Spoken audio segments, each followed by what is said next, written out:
ثم إلى أرواح والدينا ومشايخنا ومعلمينا وذوي الحقوق علينا أجمعين ثم إلى أرواح أموات المؤمنين والمؤمنات والمسلمين والمسلمات أن الله يغفر لهم ويرحمهم ويعلي درجاتهم في الجنة وينفعنا بأسرارهم وأنوارهم وعلومهم ونفحاتهم في الدين والدنيا والآخرة. الفاتحة. أعوذ بالله من الشيطان الرجيم. بسم الله الرحمن الرحيم. الحمد لله رب العالمين الرحمن الرحيم مالك يوم الدين إياك نعبد وإياك نستعين اهدنا الصراط المستقيم صراط الذين أنعمت عليهم غير المغضوب عليهم ولا الضالين آمين.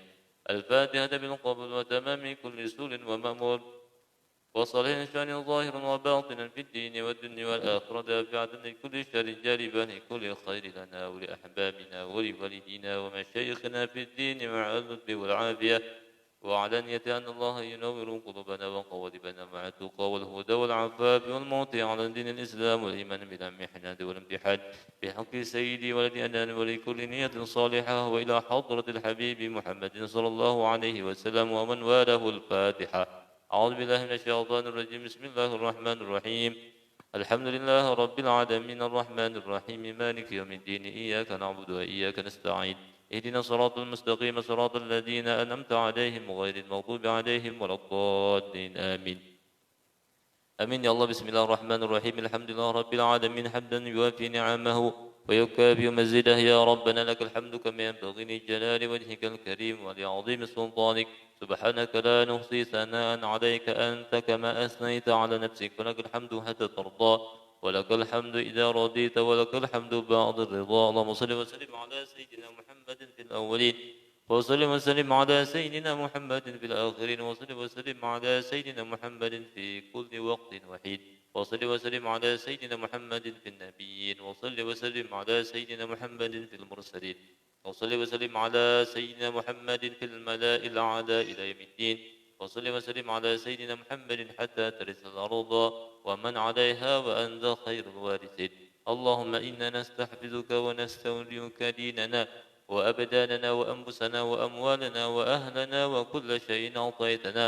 اللهم اجعلنا وإياهم في كنفك وأمانك وعيادك وجوارك من كل شيطان مريد وجبار عنيد وذي عين وذي بغي ومن شر كل ذي شر إنك على كل شيء قدير.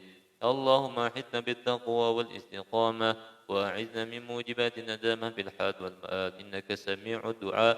وصل اللهم بجمالك وجلالك على سيدنا محمد وعلى آله وصحبه أجمعين وارزقنا كمال المتابعة له ظاهرا وباطنا يا أرحم الراحمين. بفضل سبحان ربك رب العزة عما يصفون وسلام على المرسلين والحمد لله رب العالمين.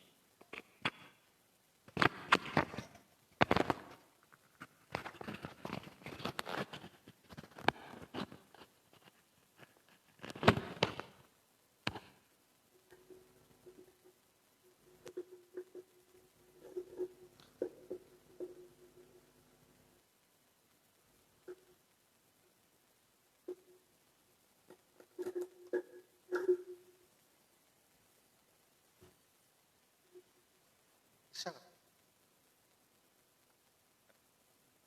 Ini siapa? Oh iya. Ada biasa namanya. Ke bawah badan. Nah, ke bawah badan. Ada gitu. Ada lagi anunya lah. Pacul. Anu. Barangnya apakah nang di kesan menahan di sini.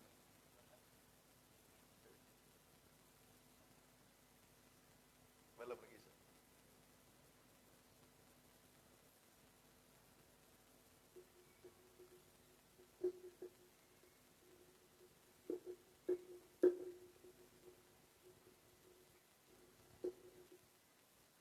Udah kayak pulpen nih kita buat dalamnya.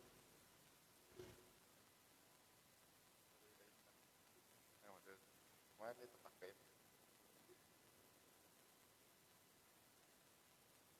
Pacul.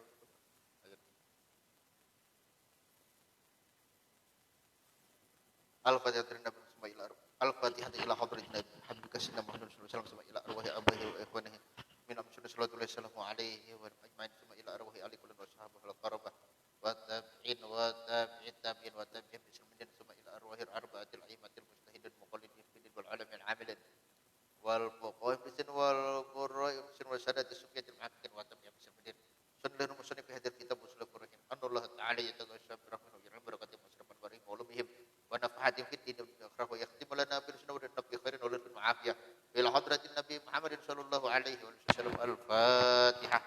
A'udzu billahi minasyaitonir rajim. Bismillahirrahmanirrahim. Alhamdulillahirabbil alamin arrahmanir rahim maliki yaumiddin.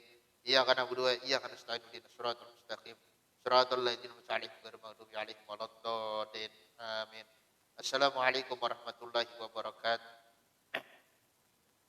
Bismillahirrahmanirrahim. Alhamdulillahirabbil alamin. Wa bihi nasta'in ala umuri dunya waddin. Wassalatu wassalamu ala asyrafil anbiya'i wal mursalin. Sayyidina wa nabiyina Muhammadin wa ala alihi wa sahbihi ajma'in. Qala al-musannif rahimahullah ta'ala wa nafa'ana bihi wa bi ulumihi fid dharain amin. Dan demikian lagi jika jatuh najis ke dalam bejana yang penuh berisi air, maka diselamkan bejana itu ke dalam air yang banyak, maka ditilik. Jika ada mulut bejana itu luas, sekira-kira jika digerakkan air yang banyak itu, niscaya bergerak air yang di dalam bejana itu, dan lagi berhenti ia di dalam air itu, sekira-kira jika ada air itu, niscaya berubah, hilanglah ubahnya dengan dia, niscaya jadi sucilah air yang di dalam bejana itu. Dan jika tiada ia seperti yang demikian itu, maka tiada suci. Inilah hukumnya yang sampai 2 kulah dengan air. Jadi ini seperti di dalam botol. Artinya kalau ada air di dalam botol yang kejatuhan najis. Jadi air di dalam botol yang kejatuhan najis. Lalu botol itu direndam di dalam air yang banyak, yang 2 kulah. Nah, lalu pertanyaannya, apakah air itu menjadi suci? Maksudnya air yang ada di dalam botol itu apakah menjadi suci? Itu tergantung daripada mulut botol tersebut. Apakah luas atau tidak. Lalu patokan luas itu bagaimana? Patokan luas itu ialah seandainya digerak-gerakkan air yang di luar daripada botol itu, maka air yang di dalam botol itu akan bergerak. Itu patokannya. Jadi sekali lagi patokannya ialah seandainya air yang di luar botol itu digerakkan, maka air yang di dalam botol itu ikut bergerak-gerak. Nah, kemudian yang kedua, seandainya terjadi perubahan pada air yang di dalam botol, maka dengan direndamkan kepada air yang di dalam air yang banyak itu, maksudnya kepada air yang banyak itu, maka hilanglah perubahannya. Jadi dengan dua patokan tersebut. Jadi sekali lagi, ini adalah masalah misalnya botol.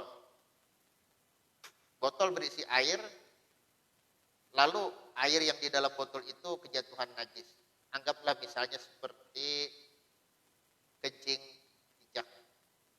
Nah, kemudian botol direndam ke dalam air yang banyak. Air yang 2 kulah atau lebih. Anggaplah di dalam 1 bak mandi yang besar. Bagaimana patokannya? Air di dalam botol itu menjadi suci atau tetap najis? Kan seperti itu. Patokannya tergantung dari mulutnya. Kalau mulut botol itu luas, yang sekira-kira seandainya air yang di dalam bak mandi besar itu digerak-gerakan, nah yang di luar botol itu digerak-gerakan, maka yang di dalam botol pun ikut bergerak. Itu yang pertama. Dan yang kedua, seandainya air yang kena najis di dalam botol itu terjadi perubahan dengan direndam di dalam air yang banyak tadi, yang dia berada di dalam bak mandi yang besar tadi, ternyata hilang perubahannya, baik itu dari segi warna, rasa, atau bau, maka bisa dinyatakan bahwa air yang di dalam botol itu adalah suci. Adapun kalau misalnya tidak demikian, mulutnya kecil, dengan patokan seandainya air yang di luar botol itu digerak-gerakkan, yang di dalam botol tidak bergerak. Dan seandainya air yang di dalam botol itu terjadi perubahan, baik dari segi rasa atau warna atau bau, ternyata setelah diangkat, dikeluarkan, masih terjadi perubahan, maka itu masih belum suci. Nah, intinya seperti itu, supaya bisa dipahami bersama. Nah, sudah adzan, jadi kita break dulu sebentar.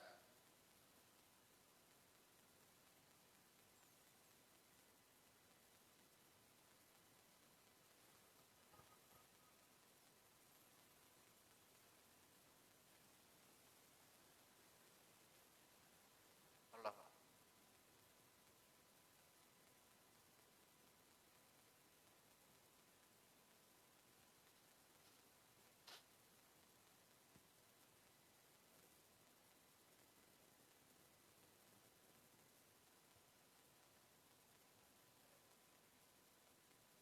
Allah.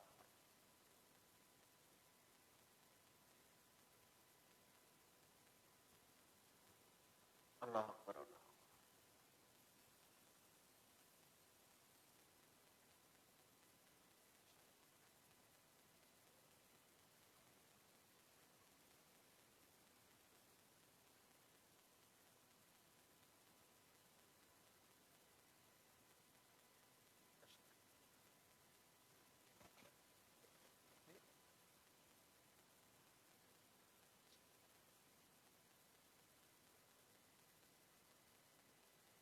Allah.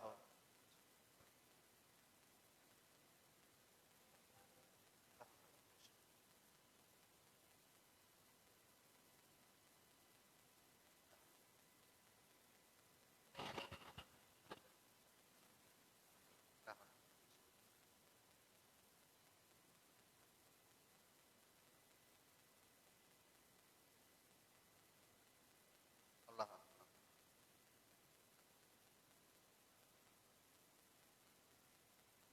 Nah,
Allah.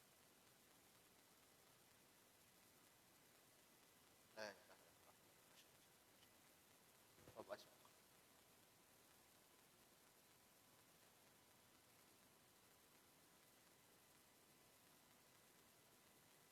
Adapun jika sampai ia dua kulah dengan benda yang cair yang lain daripada air, maka ia adalah suci ia dengan dia. Jadi kalau air itu kurang dari dua kulah, air itu kurang dari dua kulah, dan air itu terkena najis, kemudian ditambahkan cairan yang bukan air, seperti air kelapa atau seperti air nila atau air cuka dan lain-lain, maka itu tidak menjadi suci. Adapun apabila apabila jatuh najis ke dalam air yang 2 kula atau lebih, maka tilik. Jika tiada mengubahkan najis itu akan air itu suci, menyucikan jua. Karena sabda Nabi sallallahu alaihi wasallam, "Idza balagal ma'u qullataini lam yahmalil khabasa." Artinya apabila sampai air itu 2 kula, ia adalah menerima ia akan najis. Yakni menolakkan ia akan najis. Maka tiadalah najis air itu dengan dia sama ada najis itu baku atau cair. Jadi ini menurut kaul yang mu'tamad.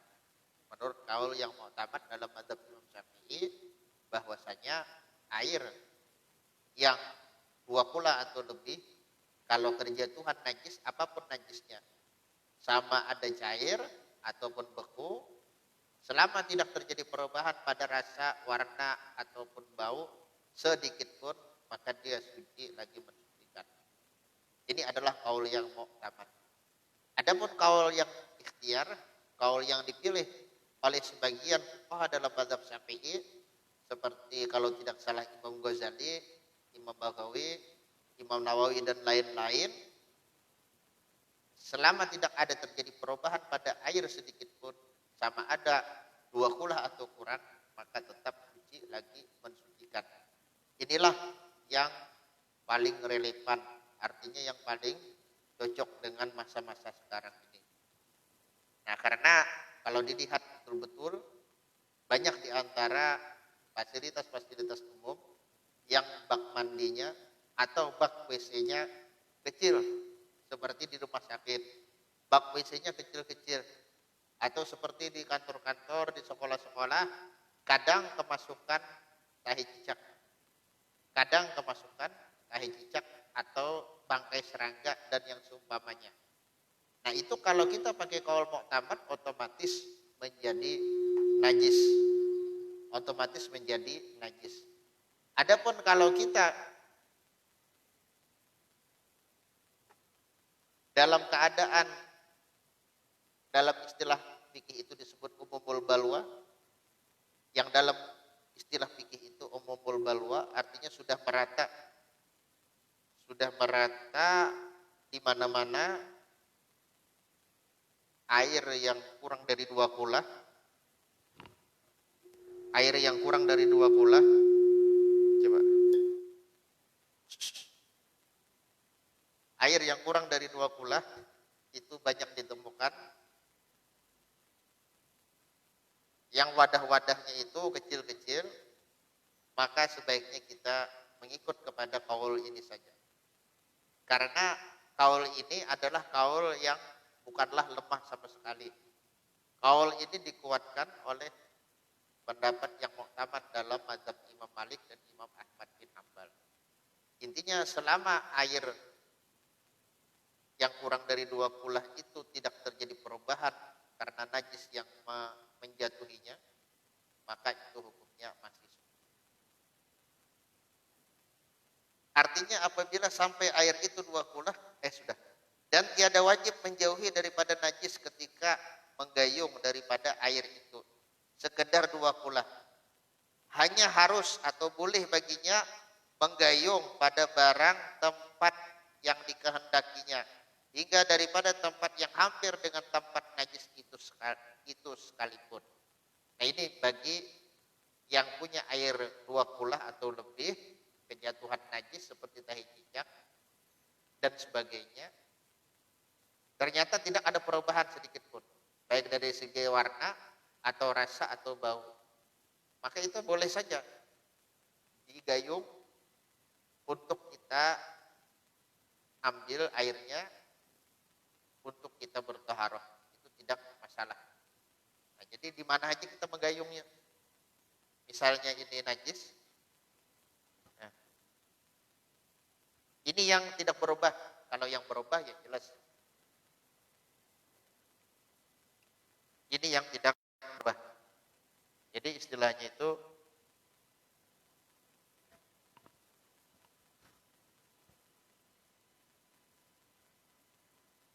nah ini di sini ada tahi cicak, selama tidak berubah dan airnya 2 kula atau lebih, di manakah? Di sini, di sini, di sini.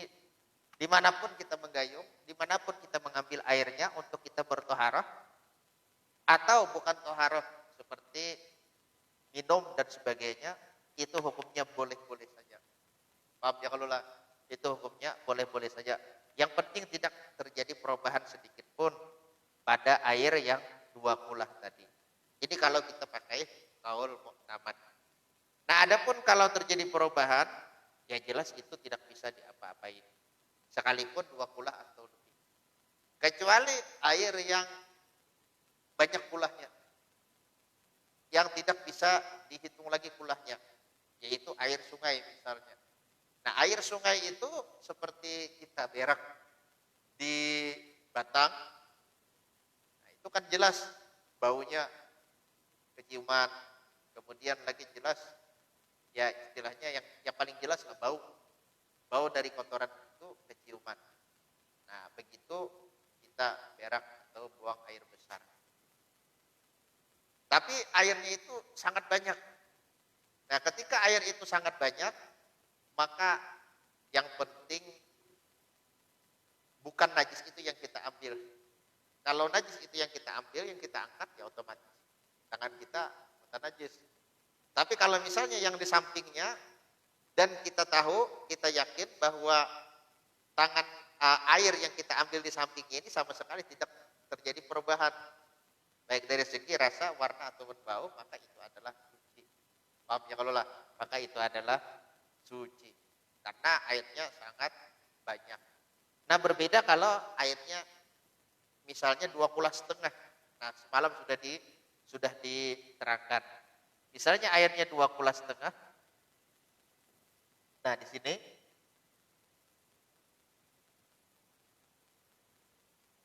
nah, anggaplah di sini setengah kula. Dari sini ke sini ini dapat 2 kula.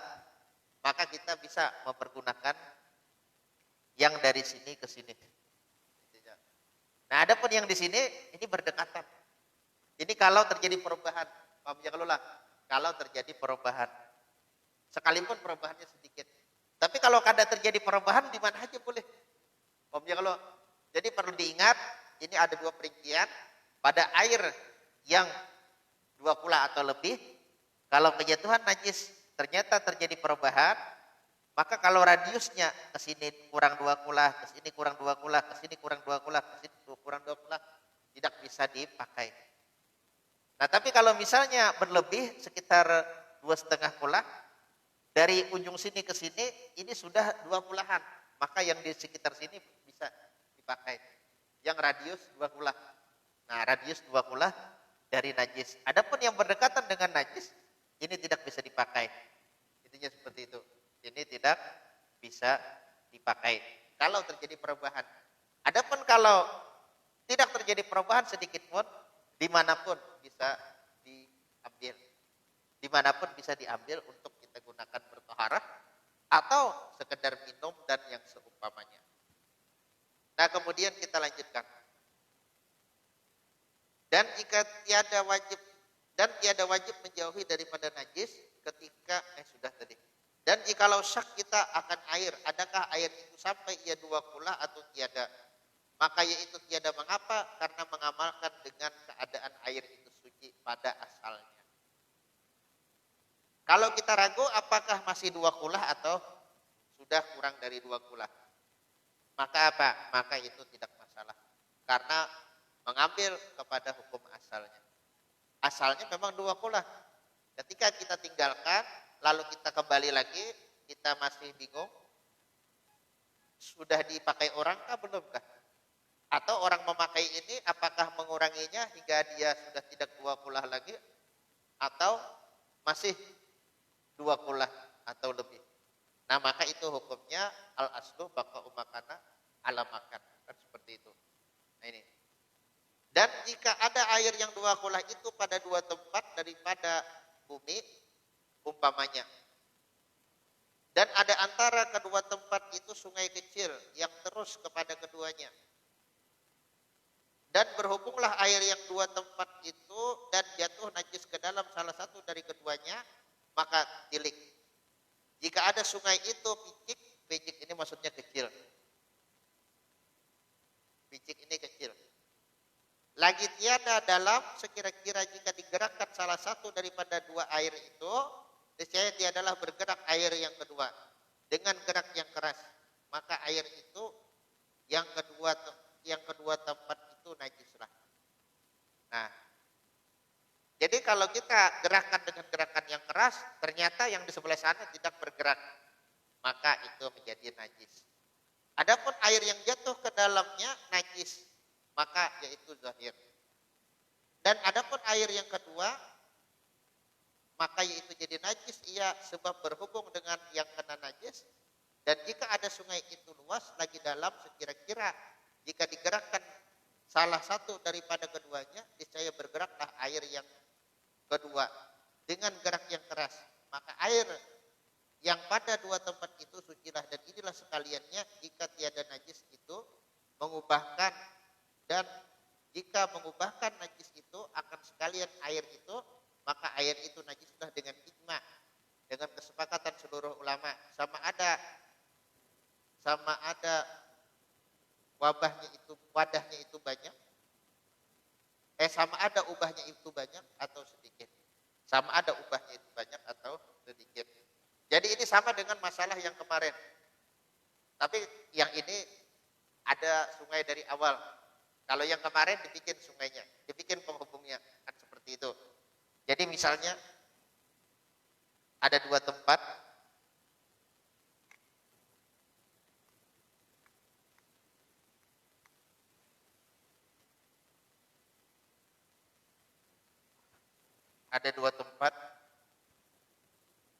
di bumi. Di antara dua tempat ini ada sungai yang menghubungkan keduanya di atas tanah. Nah, sungai kecil.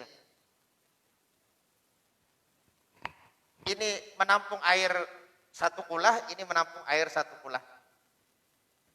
Bagaimana caranya menentukan air ini dihukumkan dua kulah atau tidak? Nah, ditepuk dengan tepukan yang keras. Yang di sini kita tepuk. Kalau di sini tidak bergerak sedikit pun, maka hukumnya satu kulah saja.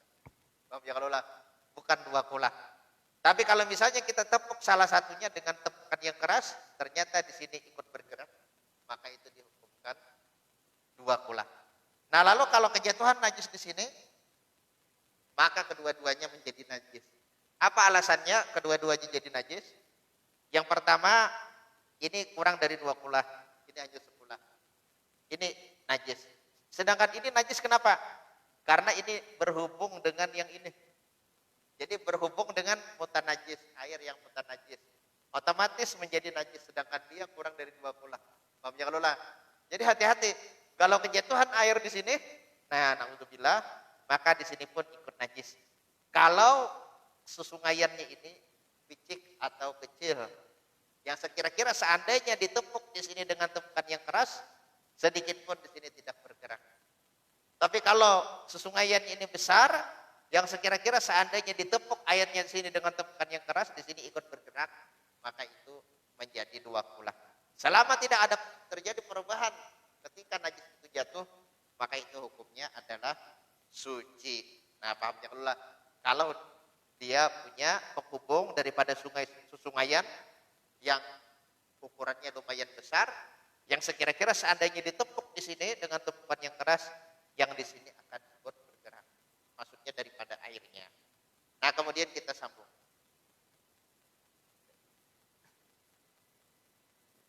Dan jika ada ubahnya itu dengan suatu sifat daripada segala sifat yang tiga sekalipun. Jadi perubahan ini tidak dibatok dengan satu atau dua saja. Perubahan ini bisa salah satunya. Nah, jadi bisa salah satunya. Nah, bisa maksudnya ini. Artinya tidak mesti harus ketiga-tiganya berubah. Bisa salah satunya saja atau dua daripada tiga sifat itu. Baik itu rasa misalnya, atau bau, atau warna. Atau rasa dan warna. Bau tidak berubah. Apalagi ketiga-tiganya. Kalau ketiga-tiganya jelas ini tidak bisa diapa-apai lagi.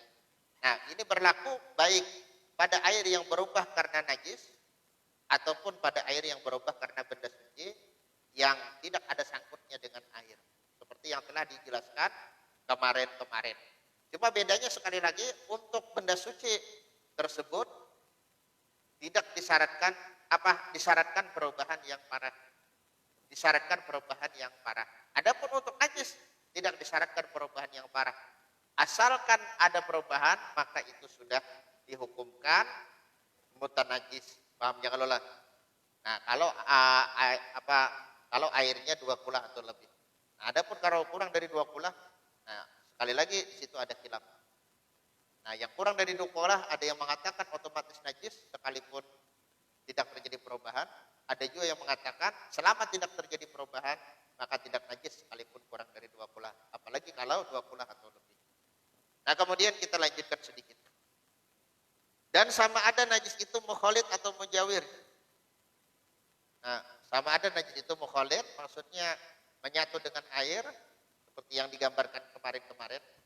Atau mujawir, tidak menyatu dengan air, karena misalnya dia tidak cair, atau tidak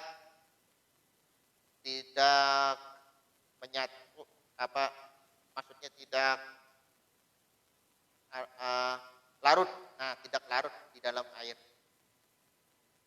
Dan sama ada ubahnya itu mahsus. Arti mahsus adalah bisa ditangkap oleh panca indera. Atau pada takdir. Atau misalnya secara perkiraan saja. Seperti yang digambarkan kemarin.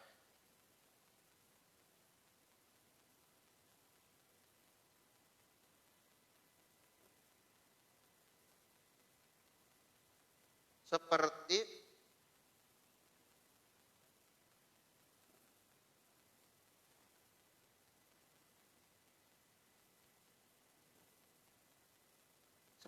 jatuhlah ya kalau lah jatuh. Nah, itu salah tulisan tuh. Ada lamnya, sebenarnya tidak ada lamnya. Seperti jatuh kepada air itu najis yang menyerupai dia pada sifatnya. Maka diubahkannya akan dia pada takdir. Maka jika ada najis itu pada asalnya bersifat dengan sekalian sifat yang 3, yang menyalahi ia akan sekalian sifat air, kemudian maka hilang sekalian sifatnya itu hingga jadilah ia serupa dengan air pada sekalian sifatnya, seperti bahwa adalah najis itu pada asalnya baginya bau dan rasa dan warna yang menyalahi ia akan warna dan bau dan rasa air, kemudian maka hilanglah baunya dan warnanya dan rasanya hingga jadilah ia serupa dengan air pada warnanya dan baunya dan rasanya, maka hendaklah kita takdirkan akan najis itu bersifat dengan sekalian sifat yang keras yang menyalahi akan sekalian sifat air. Seperti ditakdirkannya ada bagi najis itu warna seperti warna darah. Atau menurut kitab yang lain ini tinta. Dan bau seperti bau kasturi, minyak misik. Dan rasa seperti rasa cuka. Dan jika ada najis itu pada asalnya tiada menyalahi ia akan air melainkan pada satu sifat daripada segala sifatnya yang 3, kemudian maka hilanglah sifatnya yang menyalahi itu hingga jadi serupalah ia dengan air pada sekalian sifatnya, hendaklah kita takdirkan najis itu bersifat dengan satu sifat yang keras daripada jenis sifatnya yang hilang jua. Tiada sifat yang lainnya. Maka jika ada sifatnya yang hilang itu bau, hendaklah ditakdirkan najis itu bersifat dengan bau yang keras seperti bau kasturi. Dan jika ada sifatnya yang hilang itu warna, ditakdirkanlah ia bersifat dengan warna yang keras seperti warna darah, seperti warna tinta. Dan jika ada sifatnya yang hilang itu rasa, ditakdirkanlah ia bersifat dengan rasa yang keras seperti rasa cuka. Demikianlah dikiaskan pada yang hilang 2 sifat daripada sekalian sifatnya. Masalah ini diambil daripada ibarah tuhfah dan ibarah hasyiah Syibra Malisi.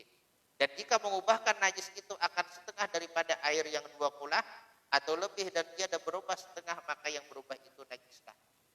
Nah, jadi ini masalah perubahan yang sifatnya takdiri pada najis. Kalau untuk air kemarin, air yang suci maksudnya, untuk benda yang suci, nah ini patokannya adalah benda-benda yang sifatnya pertengahan. Untuk rasa itu adalah rasa delima. Untuk warna itu adalah warna perasan buah, anggur misalnya. Untuk bau itu adalah bau ladat atau bau kemenyan. Adapun untuk yang najis, misalnya satu gelas ini, anggaplah satu gelas daripada air kencing atau setengah gelas daripada air kencing, karena kelamaan ditaruh di dalam kulkas dan sebagainya bertahun-tahun sampai akhirnya baunya hilang, rasanya hilang, warnanya hilang, sehingga jika dilihat sepintas dia memang mirip betul dengan air mutlak. Tidak ada beda antara dia dengan air mutlak. Lalu air najis, air kencing yang sudah hilang bau, rasa, warna, yang setengah gelas ini jatuh pada air yang 20 atau lebih. Jadi syaratnya ini 20 atau lebih. Ini kita mengikut kepada qaul mu'tamad, harus seperti itu. Jatuh kepada air yang 20 atau lebih. Nah, jadi misalnya, nah, macet. Nah, macet. Coba.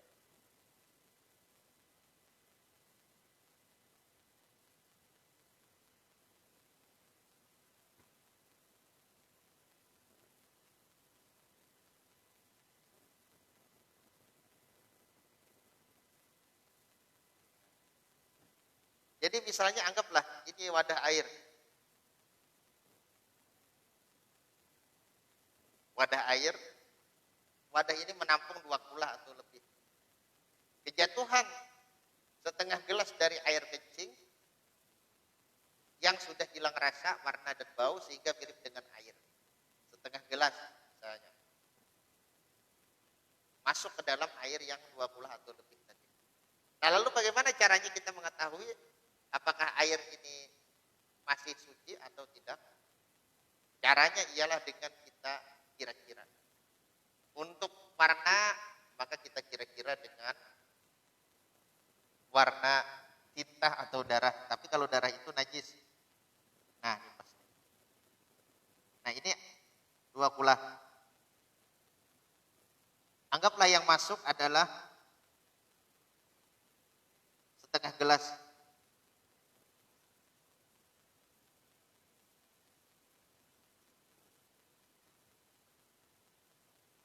Nah,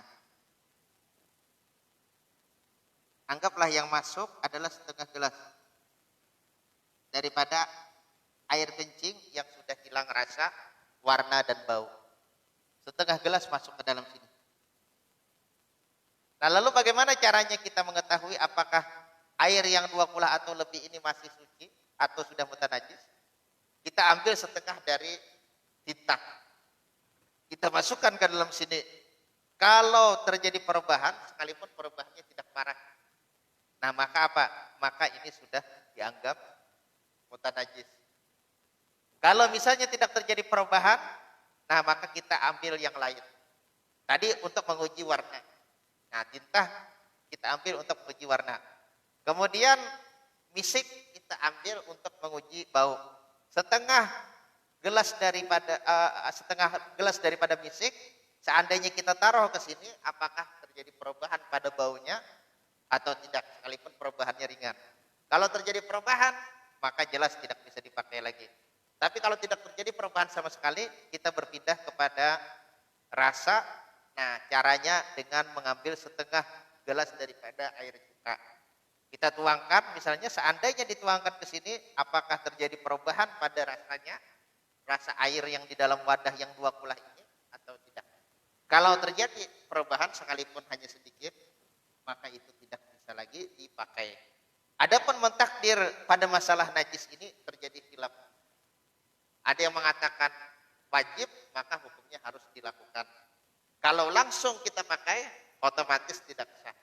Ada yang mengatakan tidak wajib, yaitu sunnah saja, dan kelihatannya inilah qaul yang kuat. Hukumnya hanya sunnah saja. Paham ya kelulah? Nah, sehingga seandainya kita mengambil qaul yang mengatakan mentakdir ini hukumnya adalah sunnah saja, kalau kita langsung memakainya setelah kejatuhan air kencing yang sudah hilang rasa, warna dan bau ke dalam air ini yang notabene 2 kula atau lebih, itu hukumnya masih sah. Paham ya kalau lah? Karena tidak ditakdir. Nah, sedangkan mentakdir hukumnya hanya mandub atau sunnah. Ini menurut kaul yang mu'tamad. Adapun kaul yang sebaliknya mengatakan wajib. Nah, jadi kalau kita hendak berhati-hati, bagus, yaitu kita takdir saja. Nah, kalau kita misalnya tidak ingin mentakdir, ya tidak masalah juga. Karena memang ada kaul, bahkan itu dibilang mu'tamad, mentakdir baik pada urusan najis atau pada urusan benda yang suci hanyalah sunnah saja, tidak wajib. Paham ya kalau lah? Jadi apa bedanya kalau dikatakan wajib? Tidak sah kalau kita tidak mentakdir. Tidak sah memakai air itu kalau kita tidak mentakdir terlebih dahulu. Nah, itu kalau kita katakan wajib. Kalau kita kan sunnah, maka hukumnya sah-sah saja kita mentakdir. Apa sah-sah saja kita memakai air ini tanpa mentakdir terlebih dahulu. Nah, paham ya kalau lah? Jadi ini mainannya sama seperti yang kemarin juga. Artinya ada misalnya air mawar yang kurang dari air mawar yang sudah tidak ada bau, rasa dan warna, kejatuhan ke air baik 2 kula atau kurang. Atau air mustakmal misalnya beberapa tetes kejatuhan ke air yang kurang 2 kula, maka ditakdir. Cuma perbedaannya kalau yang masalah benda suci ini harus perubahan yang parah. Paham ya kalau lah? Adapun ini sekalipun dilakukan dengan pentakdiran, itu sekalipun sedikit perubahan dari pentakdiran itu, maka itu sudah merusak kepada kemutlakan air. Nah, bukan kemutlakan air lagi, tapi kesucian air. Nah, paham ya kalau lah? Jadi ada yang mengatakan wajib mentakdir, ada yang tidak. Intinya seperti itu. Nah, inilah yang disebut dengan tagayyur takdiri. Perubahan yang sifatnya ditakdir. Arti ditakdir dikira-kira. Dengan apa mengira-kiranya? Kalau untuk kejatuhan benda yang suci dengan benda-benda yang sifatnya pertengahan. Nah, kan sudah dibahas kemarin. Seperti sekali lagi diulangi, untuk rasa delima, untuk bau kemenyan Arab, untuk warna perasan buah anggur. Nah, adapun yang najis ini harus ditakdir dengan benda-benda yang keras. Maksudnya benda-benda yang sifatnya kuat. Untuk bau bisik. Untuk rasa cuka. Untuk warna tinta. Intinya seperti itu. Ada nggak kira-kira yang hendak kita gunakan?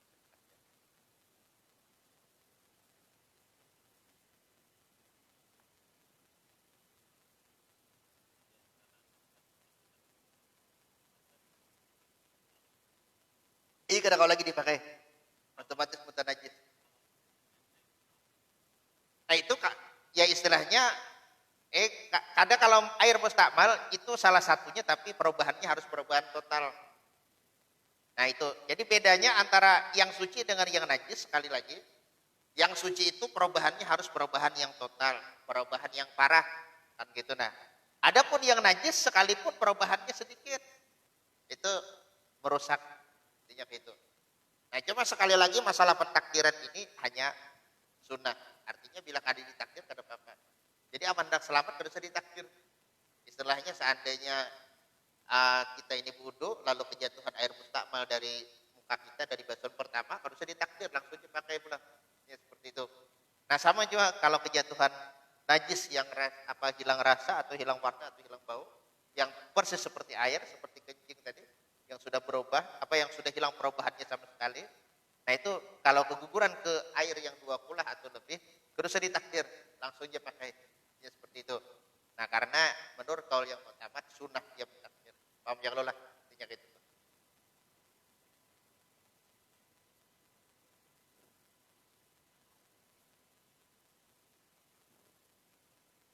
Kalau mujawir itu kadang menyatu, ini maksudnya yang menyatu. Yang mukhalid kan gitu nah. Kalau mujawir, nah itu apa tuh? Kalau kada terjadi perubahan sedikit pun, saja deh, maka dan airnya 2 kulah itu kada najis. Tapi kalau kurang dari 2 kulah itu jadi najis. Menurut kaul yang mu'tamad. Adapun menurut kaul dhaif, selama tidak terjadi perubahan, maka tidak mengapa. Selama tidak terjadi perubahan sekalipun kurang dari 2 kula. Intinya gitu. Jadi ini najis yang menyatu lawan banyu. Makanya disebut serupa lawan banyu. Arti serupa ya memang mirip-mirip banyu. Mirip-mirip air. Kalau yang menjawir itu kada masuk dalam pembahasan masalah ini. Intinya gitu. Paham ya kalau lah. Adakah lagi pertanyaan kira-kira?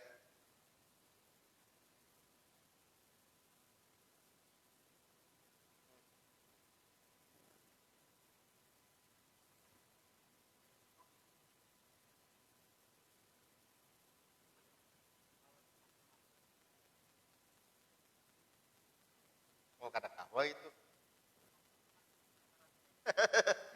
Nah itu anggapan yang jadi yang nyata-nyata anu aja istilahnya nih 2 kulah kan yang nyata-nyata ini sepulah. Nah dihubungkan dengan air yang halus kan gitu nah. Istilahnya kan. Artinya seandainya diolah pipa, istilahnya nih itu kada bakal terjadi pergerakan. Istilahnya. Jadi itu kada jadi patokan. Nah itu fikih hanyar kan istilahnya nih masalah keran-keranan itu. Jadi dalam fikih yang sebenarnya tidak ada berpengaruh keran itu. Ya tetap najis. Jadi tidak ada. Jadi sebagian kesalahan yang nampak, istilahnya ini kesalahpahaman yang nampak, menyangka bahwa keran itu ada pengaruhnya. Nah alasannya terhubung dengan air yang banyak kan dari pipa itu ya kalau istilahnya nih. Nah itu tidak jadi patokan. Karena apa? Karena air yang mengalir itu patokannya adalah jariyah. Arti jariyah itu alirannya. Nah itu air ledeng itu jariyahnya sedikit. Sangat sedikit. Mungkin cuma segini jariyahnya. Istilahnya nih. Sangat sedikit. Jadi itu tidak bisa. Istilahnya nih. Jadi intinya sudah dibaca rasanya atau belum kah? Ada air yang ribuan kulah tapi apa? Tapi tetap najis. Mana spidol tadi? Air ini ribuan kulah tapi tetap najis. Kalau nggak ada salah belum dibaca lah. Nah itu tuh. Nah insya Allah kita akan dibahas. Jadi air itu 2 kulah tapi tetap ribuan kulah tapi tetap najis. Yaitu air yang mengalir. Nah air mengalir. Tapi setiap jariyahnya itu tidak sampai 2 kulah. Jadi patokan air mengalir itu adalah berjariyah. Arti jariyah itu gelombang. Bergelombang. Air itu gelombangnya seperti ini. Nah, kalau airnya kecil maka gelombangnya hampir tidak ada. Seperti air di ledeng itu hampir tidak ada gelombang. Tidak ada jariyah. Nah jadi tidak berpengaruh. Nah anggaplah misalnya ini peparitan hak. Tapi kada terlalu luas. Anggaplah satu jariyah satu gelombang seini. Nah seini. Yang seini diukur ternyata panjangnya hanya 3 cm. Jariyahnya, gelombangnya 3 cm. Nah, dalamnya berapa? Dalamnya misalnya hanya 1 meter. Sedangkan lebarnya hanya 0,5 meter. Itu 50 cm. Nah ini yang 3 cm dikali 50 cm dikali 1 meter, seandainya dibikin kotak, ini tidak bakal menampung air 2 kulah. Berarti satu jariyahnya ini tidak sampai 2 kulah. Kalau misalnya ada najis yang berhenti di sini, otomatis yang berikutnya ini adalah najis semua.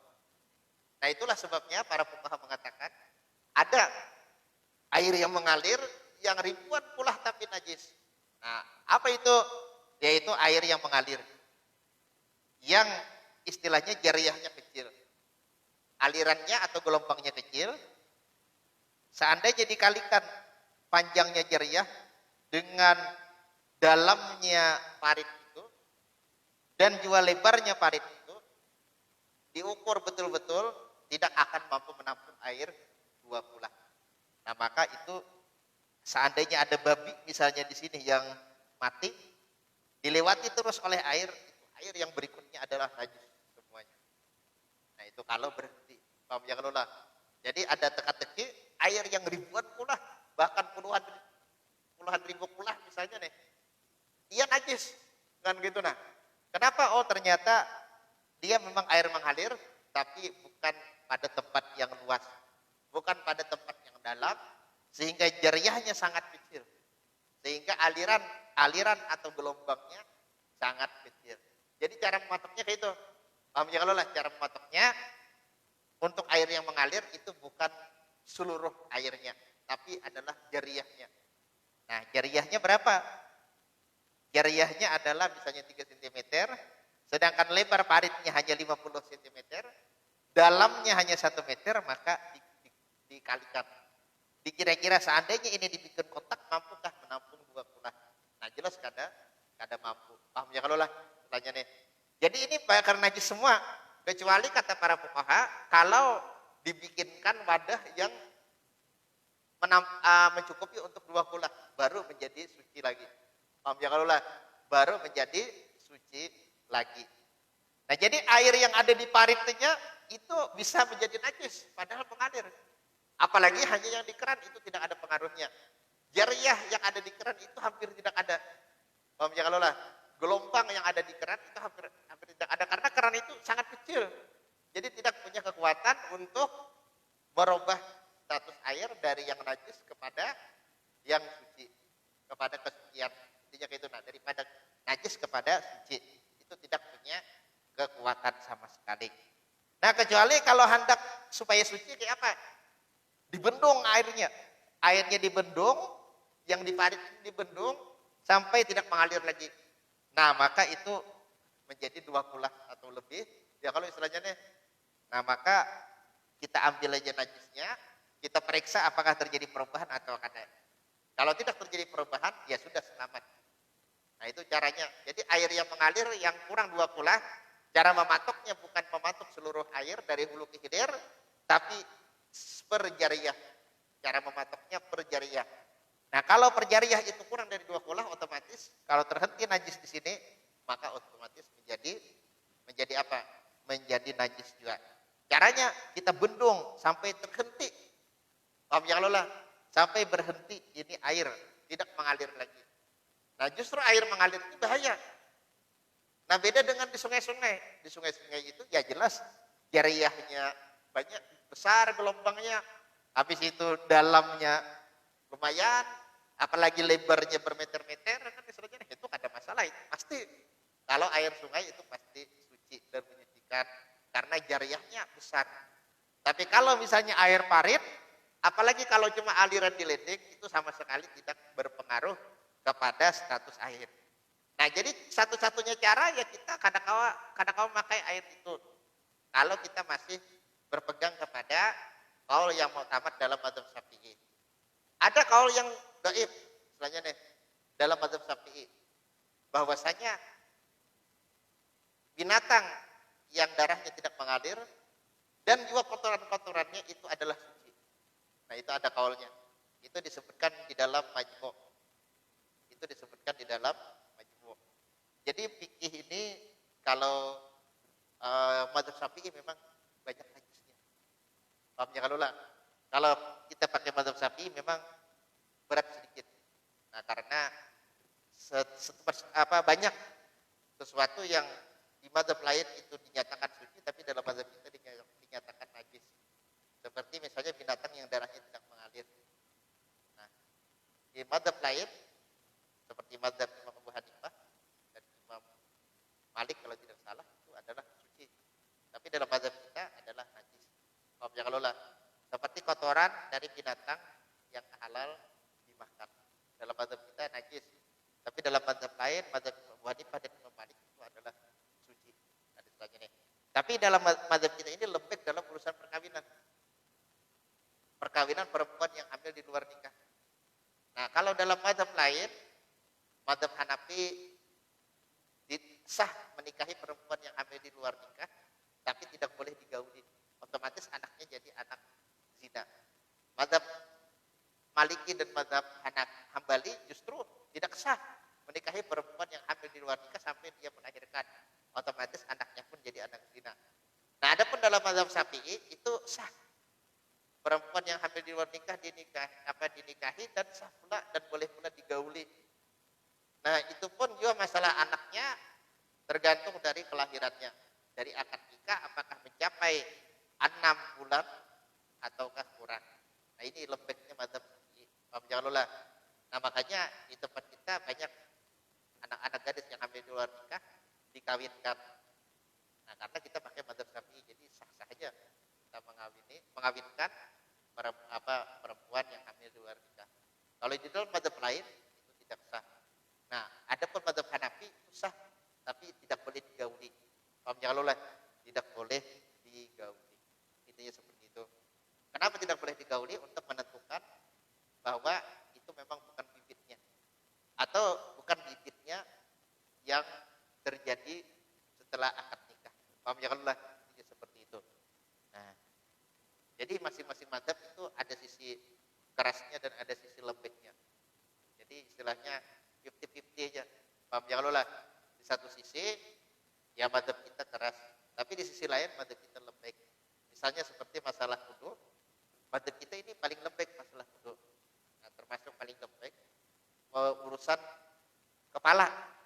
Kalau mazhab kita cukup satu helai daripada rambut ini, asalkan masih dalam batasan kepala.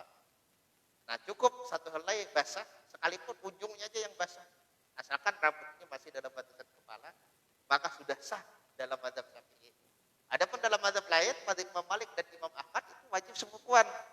Adapun mazhab Imam Abu Hanifah wajib 1/4 dari kepala.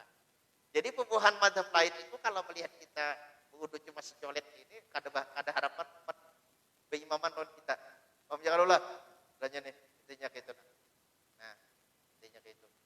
Jadi bagi mereka yang keras dengan mazhabnya, begitu melihat kita wudu cuma secolet lagi ini aja, kada mompati, kada hakun mompati. Karena bagi mereka tidak sah, harus sebukuan. Nah, itu menurut mazhab Maliki dan Hambali, atau 1/4 menurut mazhab Hanafi. Jadi masing-masing mazhab itu ada sisi lembek dan ada sisi keras. Nah, adapun sebagian orang yang tidak paham perbandingan mazhab, mereka menyangka bahwa mazhab Syafi'i adalah mazhab yang paling ihtiyat, paling hati-hati. Padahal salah. Masing-masing punya sisi lembek dan masing-masing punya sisi keras. Paham ya kalau lah? Tanya nih, itu termasuk ta'assub. Arti ta'assub ini fanatik, kan gitu. Nah, Imam Syafi'i sendiri kadang hakun dijadikan sebagai sebagai pegangan yang sifatnya itu fanatisme. Paham ya kalau lah? Tidak ingin supaya dipegang oleh pengikutnya dengan fanatik, kan gitu. Nah, begitu juga imam-imam yang lain sama imam-imam yang lain, mereka tidak ingin diikuti oleh para pengikutnya dengan sifat asofiyah, sifat fanatik. Karena sifat fanatik itu artinya punya kita benar, punya orang salah, kan seperti itu. Nah, yang benar itu dalam bermadhab, dalam urusan fikih. Beda dengan urusan akidah. Dalam urusan fikih, kalau kita bermadhab, maka kita sifatnya tawasud. Sifatnya itu moderat. Arti moderat, istilahnya nih, arti moderat yang pertengahan. Paham ya kalau lah? Pertengahan. Artinya kita tetap berpegang pada salah satu madhab, kan seperti itu. Tapi kita tidak memandang bahwa madhab kita lah yang paling benar. Kita pandang madhab orang lain pun adalah benar. Intinya seperti itu. Itulah bermadhab yang benar. Adapun kalau kita memandang madhab kita lebih tinggi dari madhab orang lain, itu sudah salah. Itu adalah bentuk kesombongan yang justru Imam Syafi'i tidak senang. Imam Syafi'i pasti murka melihat pengikutnya menganggap madhab lain itu kurang benar. Apalagi tidak benar sama sekali. Misalnya kan gitu. Nah, itu tidak ada. Para imam mengajarkan kesombongan. Paham ya kalau lah? Adakah kira-kira yang harus dipertanyakan? Silakan aja. Nah, karena sudah landung, jadi kita sudahi. Mudah-mudahan Allah Subhanahu Wa Taala memberikan umur yang panjang kepada kita, memberikan kebaikan kepada kita, kebaikan dunia dan kebaikan akhirat, dan mudah-mudahan Allah Subhanahu Wa Taala menjaga kita dari segala hal yang mendatangkan murkanya, dari segala hal yang menjauhkan kita dari ridhonya, dan juga dari segala hal yang menjerumuskan kita ke dalam nerakanya. Mudah-mudahan Allah Subhanahu wa taala berkenan mewafatkan kita semua dalam keadaan husnul khatimah, dalam keadaan yang sebaik-baiknya, dalam keadaan yang kita akan masuk surga tanpa hisab atau dengan hisab yang mudah bersama baginda Rasulullah SAW dan segenap orang-orang yang diridhoi Allah Subhanahu wa taala. Ala hadziniyah wa ala man wa bi salafun salih wa ila hadratin nabi sallallahu alaihi wasallam al-Fatihah. A'udzu billahi minasyaitonir rajim. Bismillahirrahmanirrahim. Rabbil alamin.